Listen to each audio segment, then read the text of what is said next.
ये वाकई में एक गहरी बात है कि हम भाग्य के शिकार नहीं बल्कि अपने भाग्य के निर्माता हैं। कर्म में जो लिखा है वही होता है। इस वाक्य का मतलब अक्सर गलत समझ लिया जाता है। इसका मतलब ये है कि हम जो कर्म, काम, सोच, व्यवहार करते हैं वही आगे चलकर हमारे जीवन में फल बनकर लौटते हैं। अच्छा कर्म अच्छा फल, बुरा कर्म बुरा फल। जब कोई आपके लिए बुरा सोच रहा है तब भगवान अवश्य उसके लिए बुरा सोचेंगे।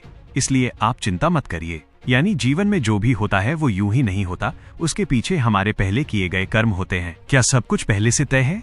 नहीं। ये कहना कि सब लिखा हुआ है, हम कुछ नहीं बदल सकते, ये पूरी सच्चाई नहीं है। कर्म 3 तरह के माने गए हैं। 1. संचित कर्म, पिछले जन्मों या पहले के कर्मों का भंडार। 2. प्रारब्ध कर्म, जो अभी के जीवन में फल देने लगे हैं। 3. वर्तमान कर्म, जो हम अभी कर रहे हैं, यही सबसे ताकतवर है। वर्तमान कर्म से हम अपने भविष्य को बदल सकते हैं। फिर लोग ऐसा क्यों कहते हैं? जब कोई मुश्किल या सुख अचानक आता है तो लोग कहते हैं जो कर्म में लिखा था वही हुआ। इसका मतलब होता है कि उस स्थिति का कारण कहीं न कहीं पुराने कर्म हैं, लेकिन इसका यह मतलब नहीं कि अब हम कुछ कर ही नहीं सकते। इसमें सीख क्या है? भाग्य को दोष देने से बेहतर है कर्म सुधारना। आज का सही कर्म कल का अच्छा भाग्य बनता है। भगवान भी कहते हैं कर्म करो, फल अपने आप बदलेगा। कर्म लिखा हुआ नहीं होता, कर्म से लिखा जाता है।